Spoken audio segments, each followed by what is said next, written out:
যে সমস্ত টিচার 3 ইডিয়টসের ভাইরাসের মতোই হয়। তুমি কতটা লুজার, তোমার দ্বারা কী কী সম্ভব না সেগুলোই তোমায় বারবার মনে করানো হবে। তোমাকে উঠে দাঁড়াতে নয়, তুমি যাতে উঠতেই না পারো সেই চেষ্টাই করা হবে বারবার। কত ছেলেমেয়ে প্রতি বছর গ্র্যাজুয়েট হয়ে যাচ্ছে কিন্তু চাকরি পাচ্ছে না, কিন্তু বেসরকারি ইঞ্জিনিয়ারিং কলেজ তৈরি হওয়া বন্ধ হবে না, কারণ ওদের টাকার দরকার। তোমার নিজের রেজাল্ট তুমি নিতে কিছুদিন লেট করলে ফাইন দিতে হবে তোমার বাবার সেই কষ্টের আর্ন করা টাকা, কারণ ওদের টাকার দরকার। কলেজে স্যারদের কাছে টিউশন না পড়লে তুমি কোয়েশ্চেনও পাবে না, এমনকি নাম্বারও পাবে না, কারণ ওদের টাকার দরকার। তুমি ভাইভাতেও নাম্বার পাবে না, কারণ তুমি চাটতে পারো না কিংবা তোমাকে পোষায় না স্যারের। তোমাকে অপমান করা হবে বারবার, কারণ তোমার স্বপ্ন অনেক বড়। যাই হোক, 4 বছর পর এই সুবিধাভোগী ফ্যাকাল্টি, এই কলেজ ক্যাম্পাস কিচ্ছু তোমার মনে থাকবে না। মনে থাকবে কলেজের সামনে সেই গোপালদার চায়ের দোকান, কিছু বন্ধু যারা সারা জীবন বন্ধু থেকে যাবে, আর কিছু রাত জাগা মেমোরি যেগুলো তোমায় বড় করে তুলবে। তাই ইঞ্জিনিয়ারিং নেওয়ার আগে একবার একটা ছেলে সবচেয়ে বড় মিথ্যা কথা বলে তার পরিবারের কাছে, হাজারটা কষ্ট সহ্য করে নিয়ে তাদেরকে হেসে বলে বেড়ায় আমি ভালো আছি। একটা ছেলে দেশ ছাড়ে প্রবাসে যায়, প্রিয় মানুষ পরিবার ফোন দিলে অনায়াসে হেসে খেলে বলে দেয় সে ভালো আছে। পরিবার ছাড়া প্রতিদিন তার ভালো কাটছে, প্রত্যেক দিন সে নিজেকে চালিয়ে নেয়। একটা ছেলে সবচেয়ে ভালো অভিনয় তার পরিবারের সাথে করে। সে ভালো নেই, সে খায়নি, সে দুঃখে আছে, এই কথাগুলো তার পরিবার মেনে নিতে পারবে না। শুধু এই কারণেই তার পরিবারের সাথে তার দুঃখগুলো শেয়ার করা হয় না। কত ছেলে শুধুমাত্র অভিমান বুকে জমিয়ে পরিবারের জন্য কষ্ট করে যায়, তার কোনো হিসাব নেই। একটা ছেলে প্রায় সব জায়গাতেই অসহায়, পরিবারের কাছে, প্রিয় মানুষের কাছে, পছন্দের জায়গাতে। ছেলেটার যখন টাকা থাকে না, তখন তার বন্ধুবান্ধব তাকে তেমন একটা পাত্তা দিতে চায় না।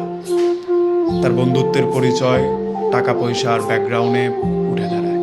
তার প্রিয় মানুষকে নিজের করার জন্য তার প্রচুর টাকা কামাতে হবে, পরিবারকে ভালো রাখার জন্য টাকা কামাতে হবে, নিজের একটা জায়গা শক্ত অবস্থান করার জন্য টাকা কামাতে হবে।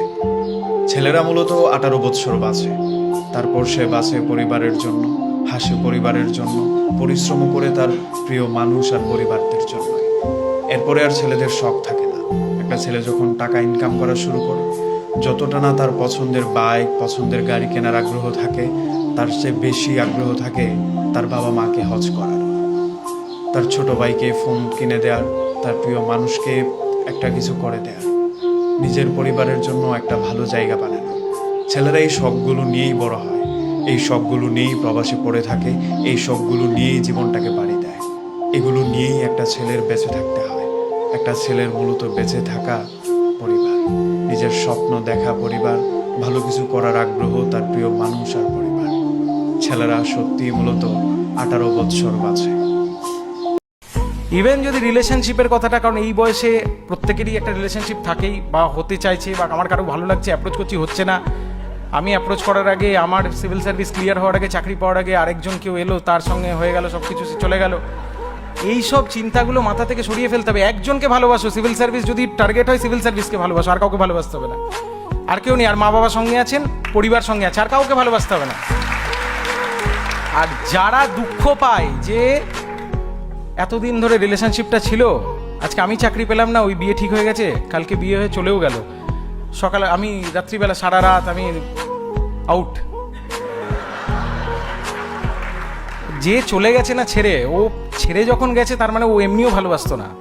সুতরাং এইগুলো মাথা থেকে বের করে দাও। আবার হবে, আবার সব কিছু হবে, জীবনটা তো থেমে নেই, আবার হবে, আবার আসবে, সব কিছু হবে। আবার ওই সিভিল সার্ভিস নতুন টার্গেট বানিয়ে নাও, নতুন, যে এইবার এই টার্গেটটা রইলো, এইবার ক্লিয়ার করবো, তারপরে হবে। তাতেও না হলে আবার টার্গেট হবে, টার্গেট চেঞ্জ হতে থাকবে, কোনো অসুবিধা নেই। কিন্তু সিভিল সার্ভিসটা চাই, ভেবেছি যখন, সিভিল সার্ভিস বলে নয়, যেটা ভেবেছি সেটা আমার চাই, ব্যাস, শেষ কথা। আর একটা কথা হলো, জীবন থেকে সব কিছু ত্যাগ করে ফেলতে হবে সিভিল সার্ভিস মানে ক্লিয়ার করতে গেলে। এটাও সবচেয়ে বড় ভুল কথা। সব কিছু করে করা যায়, সব কিছু করা যায়। আমার ফেসবুক প্রোফাইল আছে আমার, সেটাতে আমি জানি না কতজন আছে এখানে, কিছুজন তো নিশ্চয়ই আছে। তারা ফেসবুক প্রোফাইলটাকে একটু ভালো করে একদম পেছনের দিকে চলে যাবে। দেখবো আমি টিকটকও করেছি, আমার টিকটক ভিডিও আছে, হ্যাঁ, শাহরুখ খানের অভিনয় করেছি। ওই টিকটক না, অবশ্য তখন টিকটক ছিল না, তখন ডাব স্ম্যাশ ছিল। ডাব স্ম্যাশে অভিনয় করা আছে। আজকেই সকালবেলা কে একটা ওখানে হাহা দিল, আমি ওটাকে অনলিমি করে দিলাম লজ্জায়। আজকেই সকালবেলা আমি নোটিফিকেশান দেখাতে পারি ওটার। তো টিকটক করেছি, আমি ছবি আঁকতেও ভালোবাসি, একটু একটু ছবিও এঁকেছি। ওই স্মিউল অ্যাপ আছে না একটা, স্মিউল গান টান করে, যেটাতে ওই মিউজিক বাজে আর আমি বেসুরো গলায় গান করি, সেটাও আপলোড করা আছে। সব কিছু করে করা যায়, কিচ্ছু ছাড়ার দরকার নেই। কিন্তু এই একটাই কথা, ওই 6 ঘন্টা যদি আমি ওই 6 ঘন্টা পড়ি, ওই 6 ঘন্টা আর কারণ না, ওটা শুধু আমার, আর কেউ আমাকে, আমি কাউকে চিনি না। আর ওই 6 ঘন্টা সব মেয়েরা টাকা চায় না, কিছু কিছু মেয়ে সম্মান, সময় ও ভালোবাসাও চায়। কারণ ভালোবাসা টাকার থেকে অনেক দামি। আমি ভাবতাম, আমি কল্পনাতেও ভাবতাম যে আমার প্রিয় মানুষটি সবার থেকে আলাদা, কিন্তু সে আমাকে শিখিয়ে দিয়ে চলে গেল। সে সবার মতনই ছিল। আসলে দোষটা ওর না, আসলে দোষটা আমার। বামুন হয়ে চাঁদে হাত বাড়িয়েছিলাম, আর চাঁদ কখনো ধরা দিবে না। আমি তোমাকে ভালোবাসি, সে তুমি বাসো আর বা নাই বাসো, কিন্তু আমি তোমাকে ভালোবাসি। হয়তো তুমি ছেড়ে চলে গেছো, এই কথাগুলো আজও আমার মোবাইলে রেকর্ডিং থাকা, আমি সেইগুলো শুনি। ভালো সবাইকে বাসা যায় না প্রিয়, ভালো সবাইকে বাসা যায় না, আর যাকে ভালোবাসা যায় তাকে ভোলা যায় না। তাই আমার মতো প্রতিটি ছেলে স্যাড গানের সঙ্গে যুক্ত থাকে। তুমি ভেবো না, তুমি ভেবো না আমায় নিয়ে, আমি অনেক সুখী আছি। তোমার স্মৃতিগুলো নিয়ে আমি আমার জীবনটা কাটিয়ে দেব। তুমি তোমার মতন থাকো, ভালোবাসার শহরে ভালো হয়ে থেকো তোমার প্রিয় মানুষটির সঙ্গে। আমি বিরক্ত আর তোমাকে করবো না, শুধু এই মেসেজটি তোমায় দিয়ে গেলাম। ভালো থাকো।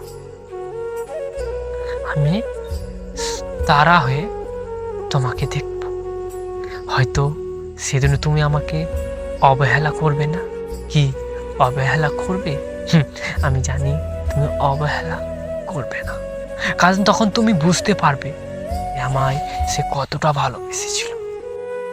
আর সেদিন তুমি বারবার আমাকে ডাকবে, আর আমি আসবো না, আমি চলে যাব না ফেরার দেশে।